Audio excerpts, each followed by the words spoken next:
오늘 우리에게 주신 하나님의 말씀은 신약 성경에서 봅니다. 신약 성경 261쪽 로마서 16장 19절 말씀을 장성 목사가 연의역한 것으로 봉독합니다.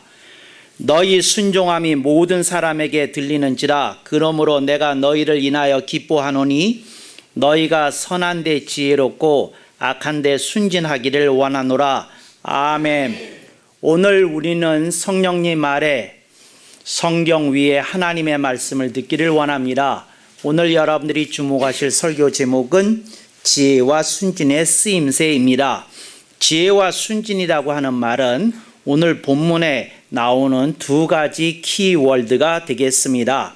특별히 여러분들이 개역 성경을 보게 되면 제가 순진이라고 번역한 것이 개역 성경에서는 미련이라고 되어 있습니다. 저는 악한 데 순진하기를 원하노라 이렇게 한 대목을 개역 성경에서는 악한 데 미련하기를 원하노라 이런 의미로 이렇게 번역이 되어 있습니다.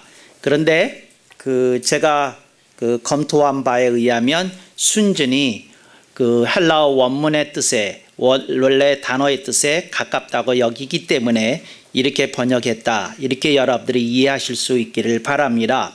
우리들이 인생을 살아갈 때에 우리들이 사람을 대합니다. 그리고 또한 일을 대합니다. 우리가 사실은 일을 한다고 하지만 일보다 앞서는 게 사람 관계 속에서 우리들이 일을 마주하게 됩니다. 그래서 사람이 사람을 힘들게 하지 일이 사람을 힘들게 하는 경우는 좀 적습니다. 그래서 여러분, 사람이 먼저고 일이 그 다음이라는 것을 압니다. 그 다음에 따라오는 것이 있습니다. 그게 뭐냐? 그것의 구조입니다. 예를 들자면 사람이 사람을 만나면서 예를 들어서 회사에서든지 사회든지 사람을 만나면서 서로 관계된 비즈니스를 합니다. 그런데 그 속에 구조가 있습니다. 갑과 을이라는 구조도 있고 또 무슨 구조도 있느냐면 상사와 동료와 부하 직원이라는 그런 어떤 구조도 있고 또 무슨 구조가 있는고 하니 그 속에 어떠한 페이로 서로 관계가 맺어지고 있느냐 하는 것들이 여러분들의 가슴 속에 있습니다. 그런데 이런 인생살이 속에서 우리에게 인생을 어떻게 살아가야 되느냐 하는 지침 비슷한 말을 사도 바울은 로마서 16장 19절에서 두 가지로 얘기를 하고 있는 중입니다. 너희에게 지혜가 필요하다. 너희가 순진할 필요가 있다. 이렇게 두 가지 얘기를 합니다. 그러면서 두 가지 지향점을 얘기하는데 한쪽은 선한 것이라고 얘기하고 한쪽은 악한 것이라고 얘기를 합니다. 그래서 여러분, 선이 뭔지를 우선 살필 수 있기를 원합니다. 기독교에서 말하는 선이라고 하는 것은 세상이나 일반 사회에서 말하는 선하고는 조금 다릅니다. 기독교에서 특히 개혁신앙에서 말하는 선은 하나님이 기뻐하시는 것을 선이라고 부릅니다. 그러니까 그 사람들에게는 오케이 사인이 나는지 모르지만 하나님 보시기에 기뻐하시지 않을 만한 것은 우리는 그걸 선이라고 부르지 않습니다. 예를 들자면 동성애, 우리들은 동성애하는 사람들을 비난하거나 공격하거나 또 그들을 소외시키지는 않을 것이지만 그렇다고 우리는 결코 동성애가 하나님이 기뻐하시는 행위라고는 생각하지 않습니다. 이게 개혁신앙인의 또렷한 입장입니다. 이게 선입니다. 그래서 우리는 하나님이 기뻐하시는 걸 선이라고 부르고 사회가 뭐라고 말하든지 간에 하나님이 기뻐하시는데 우리의 지향점을 두고 산다는 것입니다. 그런데 그렇게 지향점을 두고 사는 사람은 지혜로워야 되겠다는 말입니다. 이게 무슨 말이냐면 여러분들의 목적이 선하고 그 다음에 여러분의 목표가 선하다고 해서 그게 선이 되는 게 아니라는 겁니다. 근데 그것이 선이 선다우려고 하면 지혜로워야 된다는 말입니다. 제가 여러분에게 얘기합니다. 엄마가 아이를 야단칠 때에 그 엄마는 선을 품고 있습니다. 이 아이가 하나님이 기뻐하신 아이로 커가야지, 이 아이의 미래가 든든해야지, 뭐 이런 생각을 합니다. 그런데 엄마가 품고 있는 것은, 그 지향점은 선이 또렷한데 엄마가 이렇게 교육하는 방법은 지혜롭지 않을 수 있습니다. 근데 여러분 이거 기억하십시오. 여러분이 아무리 선을 품고 있어도 여러분의 그 방법이, 여러분의 그 과정이 지혜롭지 않으면 그건 결코 선한 열매를 거두기가 어렵다는 거 기억하실 수 있기를 바랍니다. 그래서 오늘 우리들이 선을 품고 나아가는데, 그러면 선한 열매를 거두기 위해서 지혜로워야 되는데 누가 물을 겁니다. 목사님 그거 1년을 공부해도 어려울 것 같은데 이 짧은 시간에 어떻게 말하려고 그 엄청난 주제를 건드리셨습니까? 제가 참 야근 사람 아닙니까? 딱 2가지만 가르쳐 드릴 겁니다. 그래서 오랜 시간 뺏지 않고 2가지 생각해 보기를 원합니다. 그러니까 제가 말씀드리는 것이 지혜롭게 인생을 사는 모든 방법이 아닙니다. 그러니까 선을 품고 사는 사람이 요거 2가지만 먼저 가르쳐 주세요 하면 2가지 얘기할 거리를 제가 기도 가운데 또 말씀을 공부하는 가운데 깨달은 걸 여러분과 나누기를 원합니다. 첫째가 뭐냐? 말씨입니다. 제가 여러분한테 말을 합니다. 여러분의 뜻이 아무리 거룩해도 여러분 입에서 나오는 말씨가 지혜롭지 않으면 여러분 선한 열매 거둘 수 없습니다. 그래서 여러분 말씨가 중요합니다. 그러니까 말씨라고 하는 말은 말을 할 때 액센트, 장단, 말을 할 때의 표정, 말을 할 때의 어투, 말을 하는 스타일, 이 모든 것을 포함해서 일컫는 것입니다. 그래서 여러분들이 하나님의 말씀을 할 때에 여러분의 말씨가 아주 지혜로울 수 있기를 주님의 이름으로 축원합니다. 그래서 여러분 이런 생각하지 마십시오. 나는 거룩한 뜻을 품었어. 그러니까 나는 아이를 올바르게 교육할 거야. 그러니까 이런 뜻을 품은 내 입에서 나오는 모든 말은 뜻이 거룩할 것이 하기 때문에 거룩한 말이 되는 것이야. 나는 훌륭한 아이를 키우려고 하는 것이기 때문에 내가 하는 말은 다 훌륭한 말이 될 것이야. 이런 착각 속에 빠지지 말기를 주님의 이름으로 축원합니다. 그래서 제가 말합니다. 그 사람이 지혜로운지 안 지혜로운지 확인하는 가장 간단한 방법은 그 사람이 사용하는 말씨를 보면 알 수 있습니다. 그래서 저는 여러분한테 얘기합니다. 말씨, 여러분의 행위보다 더 중요할 수 있습니다.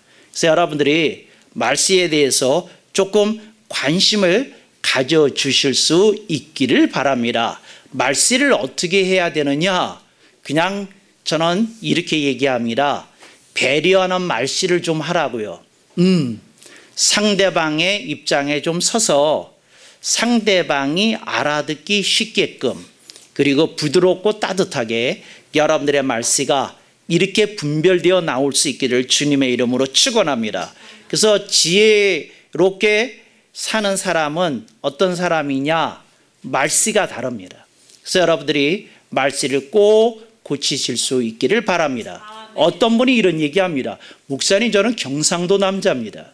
경상도 남자는 말을 별로 하지 않습니다. 그건 절대 자랑이 아닙니다. 이걸 꼭 기억해야 됩니다. 그러니까 경상도 남자가 전라도 남자에게 좀 배워야 됩니다. 뭐냐? 말하는 건 조금 배우는 게 좋겠다 하는 생각이 제게 있습니다.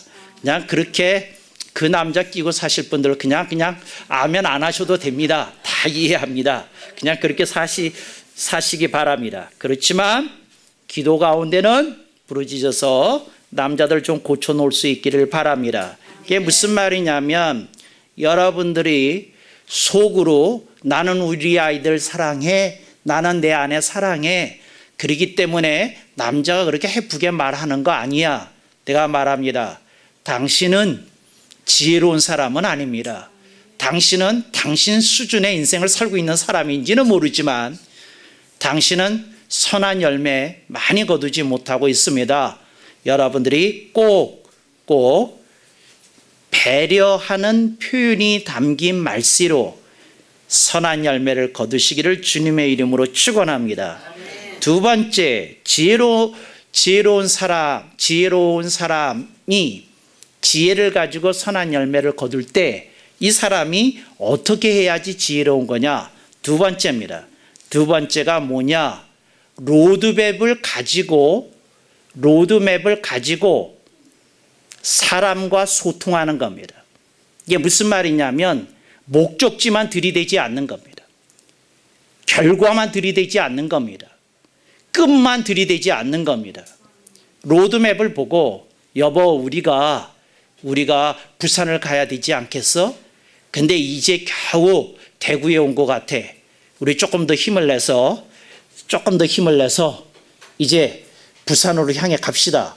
서 있는 좌표를 확인해야 됩니다. 아이가 지금 인수분해도 이해하지 못하고 있습니다. 근데 아이에게 삼각함수를 가리키겠다고 하면 말이 되겠습니까? 안 됩니다. 그러니까 여러분들이 어떤 과정 속에서 로드맵을 보고 좌표를 확인하고 그 다음 단계를 향해서 힘을 모을 수 있기를 바랍니다. 그러니까 월세방에 사는 부부가 해야 될 일은 이겁니다. 전셋집으로 가자가 아닙니다. 월세를 줄이는 쪽으로 가는 게 그 다음 역의 이름입니다. 그러니까 월세를 50만 원씩 내고 있으면 우리 30만 원씩으로 줄이게끔 돈을 좀 모아서 좀 보증금을 좀 더 1년 후에 내도록 하게끔 하자. 뭐 이렇게 움직여야 됩니다.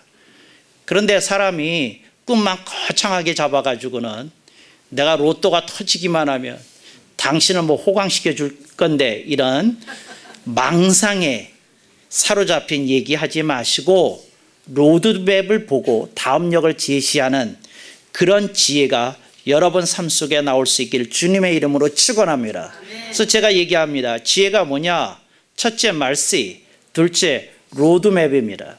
로드맵을 한국어로 노종도라고 부릅니다.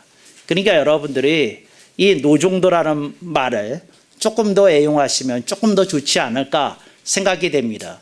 제가 처음서부터 노종도라는 말을 쓸까 하다가 알아들을 사람이 하나도 없을 것 같아서 로드맵이라는 외래를 먼저 사용했다는 거 여러분에게 양해를 구합니다. 그 아래를 보겠습니다.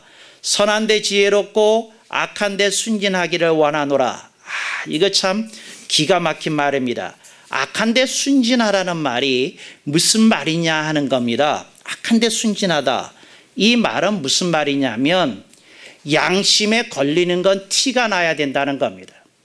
이게 무슨 말이냐면 내가 부끄러운 짓을 했으면 얼굴이 홍당무 되는 게 정상이라는 겁니다. 내 아닌 척하는 거, 시침이 뚝 떼는 거, 이거 옳은 일이 아닙니다. 악한 데에 대해서는 순진해야 됩니다.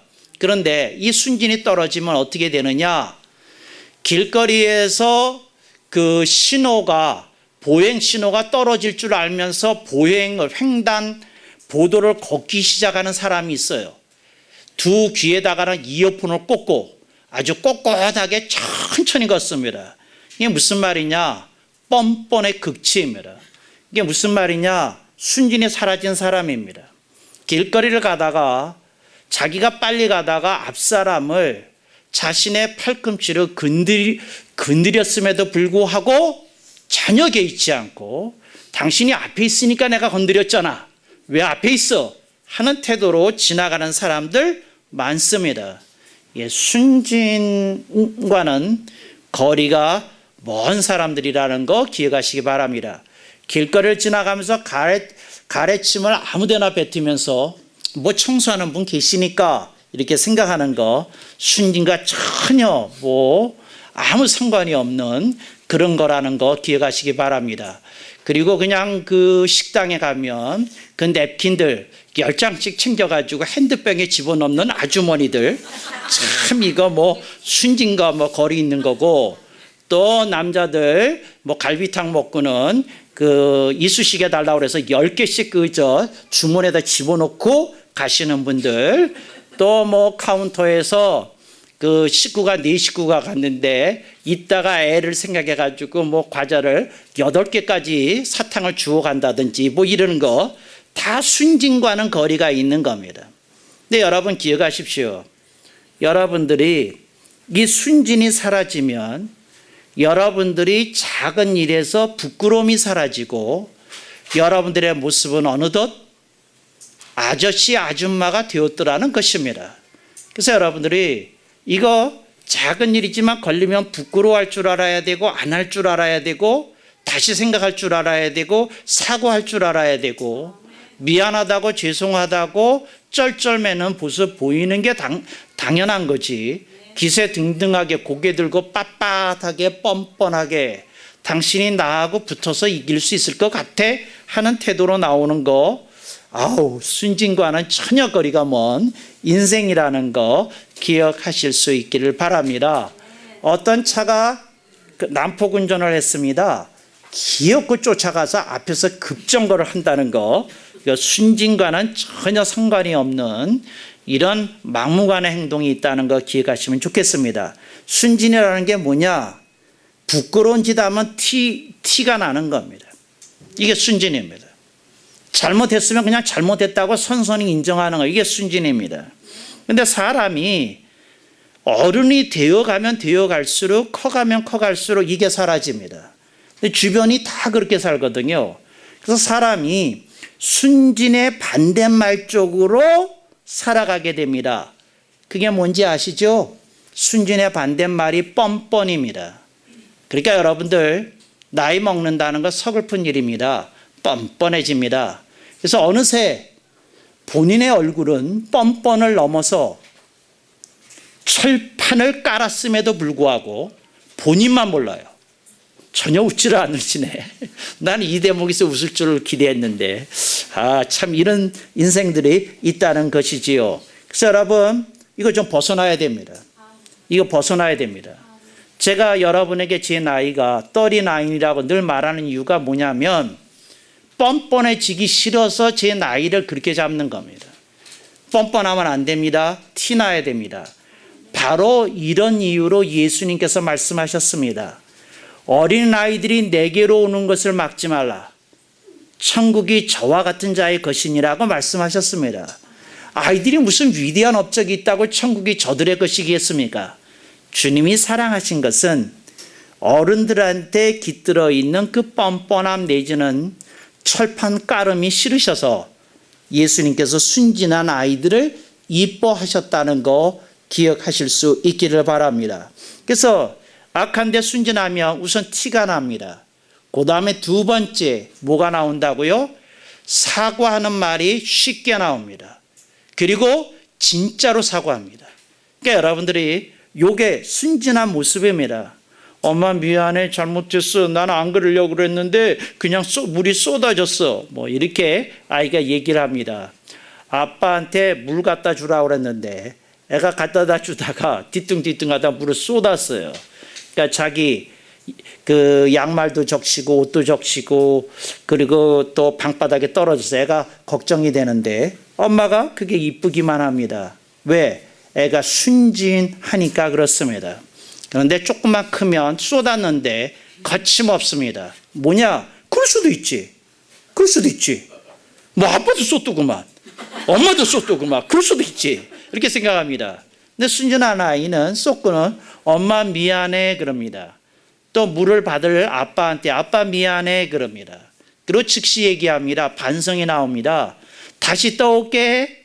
잠깐만 기다려. 나 이거 닦고 얼른 가서 다시 물 받아서 아빠한테 배달합니다. 이게 순진입니다.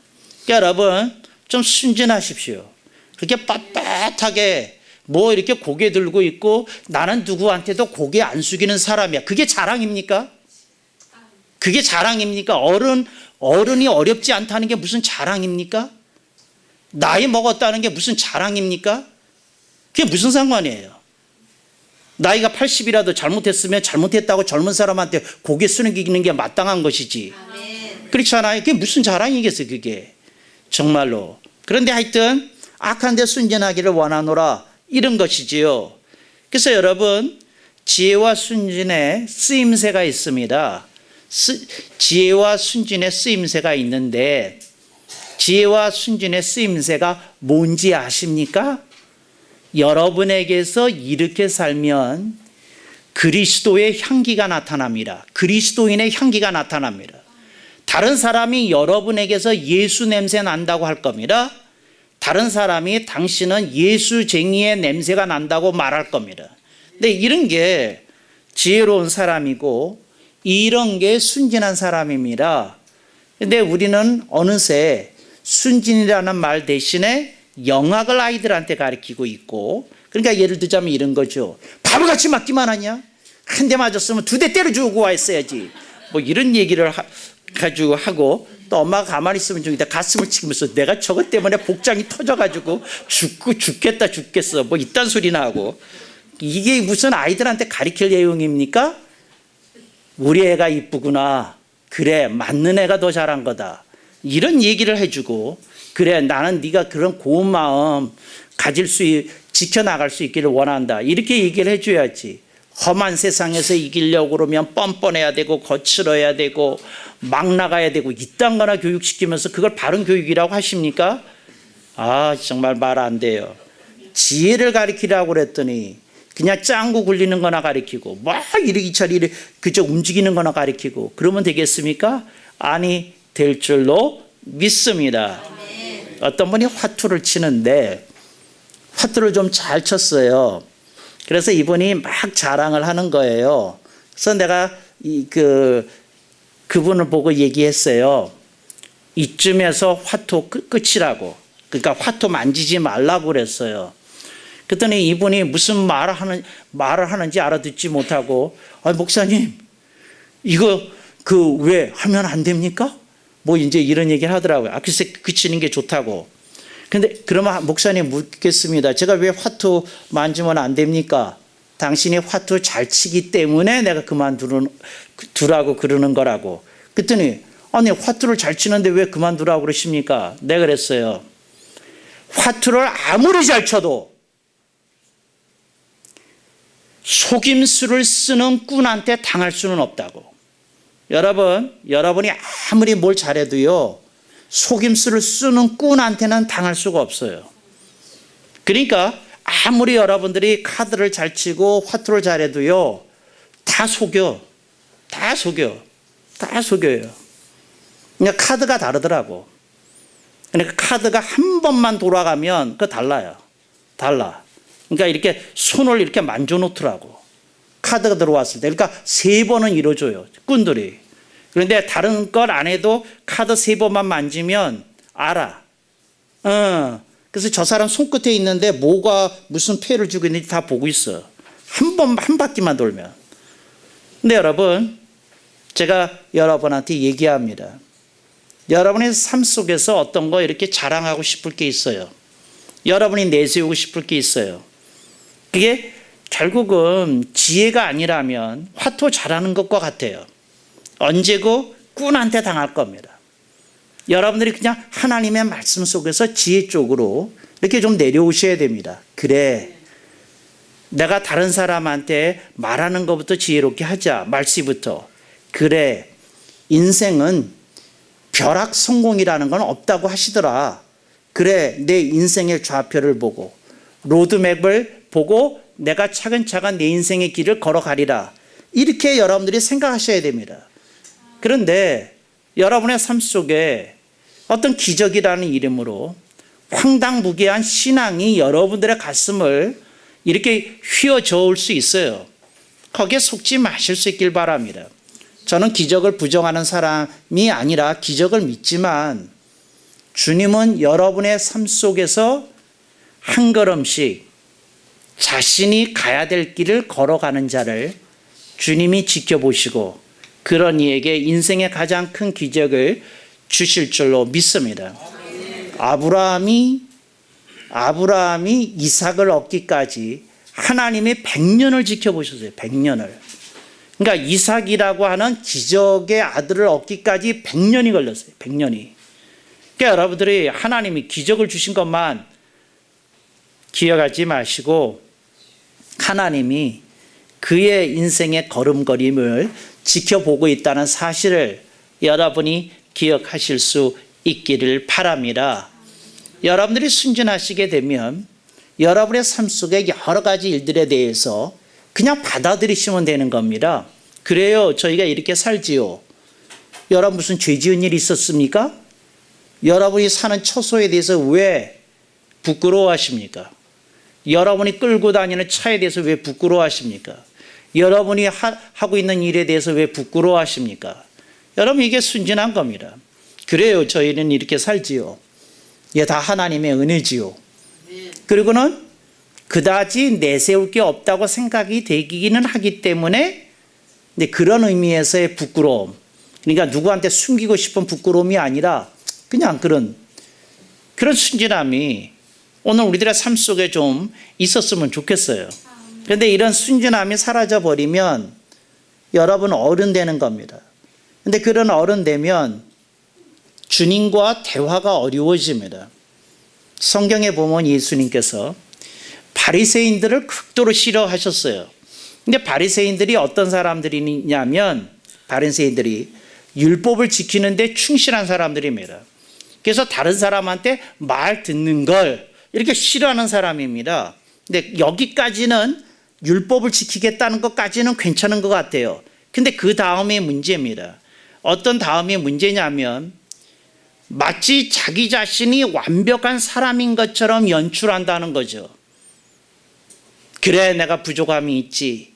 그래 내가 연약함이 있지. 이걸 인정을 하고 그 속에서 자신이 한 걸음 한 걸음씩 나아가려고 하는 그런 면이 좀 부족하다는 겁니다. 부족하다는 것. 엄마 아빠가 언제 핏대가 가장 세게 나오는지 아십니까? 아이가 엄마도 그러잖아. 아빠도 그러잖아. 무슨 이런 얘기를 하면 이게 못 참습니다. 근데 그래 엄마도 그런 면이 있지. 엄마도 그거 고치도록 노력해 볼게. 이게 얼마나 이쁜 말입니까? 그래 아빠도 좀 그런 면이 있지. 아빠도 좀 개선해 보도록 할게. 이게 얼마나 이쁜 얘기입니까? 근데 아빠 엄마가 애들한테 하는 얘기 들어보면 아주 성인군자가 따로 없어요. 본인은 100점이야. 본인은. 난 여태까지 100점인 사람 만나본 일이 없는데 근데 애들 앞에 선 아빠 엄마는 100점이더라고요. 무슨 100점이겠어. 아멘이 결코 안 나오네요. 암만 기다려도. 그런데 우리들이 조금 그렇게 접근하면 안 될까요? 우리들이 연약하다 부족하다 이렇게 얘기하면 안 될까요? 이런 때 있지 않습니까? 그 부모가 힘든 시절을 보냈어요. 그래가지고 새빵 살 때 애들 키우면서 지지고 못 크면서 애들이 단칸방에서 그 아들 하나를 키우는데 그러면서 그 어려운 시절을 이제 견뎠어요. 그래서 애가 초등학교 졸업할 때까지 4학년, 5학년, 6학년을 단칸방에서 지냈는데 그랬는데 어느 날 무슨 얘기가 나오는데 아들이 그 시절이 정말 힘들었다고 이제 그렇게 얘기를 한 거예요, 아들이. 그랬더니 아빠가 너무 섭섭한 거예요. 그래서 하는 말이 이 새끼야, 너만 힘들었어? 아빠는 더 힘들었다. 이제 이렇게 이제 얘기가 나온 거예요. 그랬는데 말 맞는 말이죠. 맞는 말인데 제가 그 시절이 내 어린 나이에 제 나름대로는 좀 힘들었을 수도 있겠구나. 그러면서 아빠가 그냥 안아주면서 그래 미안하다. 그때 아빠가 조금 성공을 했어야 되는데 뭐 일이 안 돼서 우리가 그렇게 힘든 시절 보냈지. 근데 네가 잘 견뎌서 이렇게 듬직한 아들 된 게 너무 자랑스럽구나. 이렇게 자신이 부족했던 걸 인정을 하고 아들하고 대화를 했으면 이게 이해가 되고 아들이 나중에 이제 며칠 후에 와가지고 아빠 미안해요. 내가 그냥 내 생각만 하고 그 말 했네요. 이렇게 이제 돌아올 날도 있을 터인데 그냥 자기 입장에서 뭘 그렇게 각박하게 그렇게 지키려고 빡빡 우기는지 모르겠어요. 그래서 여러분 주변에 있는 사람한테 잘하세요. 어떤 영화 보니까 복수를 시큰하면서 그런 얘기 하더라고요. 너나 잘하세요. 그런데 저는 여러분한테 이런 얘기 하고 싶어요. 뭐냐면 가까이 있는 분들한테 잘하세요. 가까이 있는 분들한테 조금 더 기회를 주세요. 그러면서 여러분이 지혜롭고 순진하다는 걸 보여주시기를 주님의 이름으로 축원합니다. 아멘.